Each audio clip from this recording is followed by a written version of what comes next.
Estimados amigos, reciban un cordial saludo. Hoy es 3 de mayo y la Santa Madre Iglesia nos recuerdan a Felipe y Santiago apóstoles. San Felipe nace en Betsaida, en Galilea. San Juan cuenta que Jesús lo llamó a pertenecer al grupo de sus discípulos al día siguiente de haber llamado a San Pedro y San Andrés. Felipe fue el que llamó a Natanael o Bartolomé y lo llevó a donde Jesús. Cuando el Señor eligió a los 12 apóstoles, uno de los elegidos fue Felipe.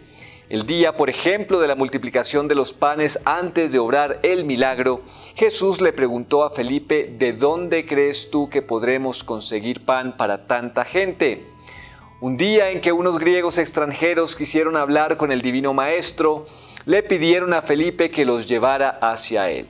Y en la última cena, este fue el apóstol que le dijo a Jesús, Señor, muéstranos al Padre. Y Jesús le respondió, Felipe, quien me ve a mí, ve al Padre. El día de Pentecostés, Felipe recibió junto con los otros apóstoles y la Virgen Santísima el Espíritu Santo en forma de lenguas de fuego. Los narradores antiguos dicen que este apóstol después de Pentecostés se fue a evangelizar a Bitinia en el Asia Menor cerca del Mar Negro. Papias, un autor del siglo II, afirma que San Felipe logró el milagro de resucitar a un muerto. Y San Clemente de Alejandría dice que lo hicieron morir crucificado en una persecución contra los cristianos. Santiago el Menor se le llama el Menor, el otro santo para nuestro día de hoy, para diferenciarlo del otro apóstol, Santiago el Mayor.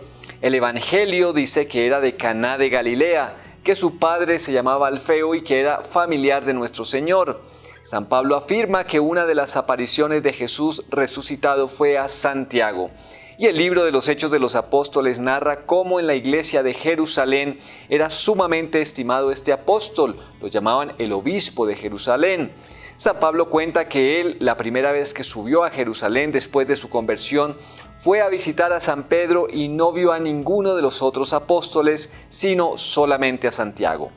Cuando San Pedro fue liberado por un ángel de la prisión, corrió hacia la casa donde se hospedaban los discípulos y les dejó el encargo de comunicar a Santiago y a los demás que había sido liberado y que se iba a otra ciudad. Y el libro santo refiere que la última vez que San Pablo fue a Jerusalén, se dirigió antes que todo a visitar a Santiago, y allí en casa de él se reunieron todos los jefes de la iglesia de Jerusalén. San Pablo en la carta que escribió a los Gálatas afirma, Santiago es junto con Juan y Pedro una de las columnas principales de la iglesia. Cuando los apóstoles se reunieron en Jerusalén para el primer concilio o reunión de todos los jefes de la iglesia, fue este apóstol Santiago el que redactó la carta que dirigieron a todos los cristianos. Egésipo, historiador del siglo II, dice, Santiago era llamado el Santo. La gente estaba segura de que nunca había cometido un pecado grave. Jamás comía carne ni tomaba licores, pasaba tanto tiempo arrodillado rezando en el templo que al fin se le hicieron callos en las rodillas. Rezaba muchas horas adorando a Dios y pidiendo perdón al Señor por los pecados del pueblo. La gente lo llamaba el que intercede por el pueblo. Muchísimos judíos creyeron en Jesús, movidos por las palabras y el buen ejemplo de Santiago. El historiador judío Flavio Josefo dice que a Jerusalén le llegaron grandes castigos de Dios por haber asesinado a Santiago, que era considerado el hombre más santo de su tiempo. Este apóstol redactó uno de los escritos más agradables y provechosos de la Sagrada Biblia. La que se llama Carta de Santiago es un mensaje hermoso y sumamente práctico.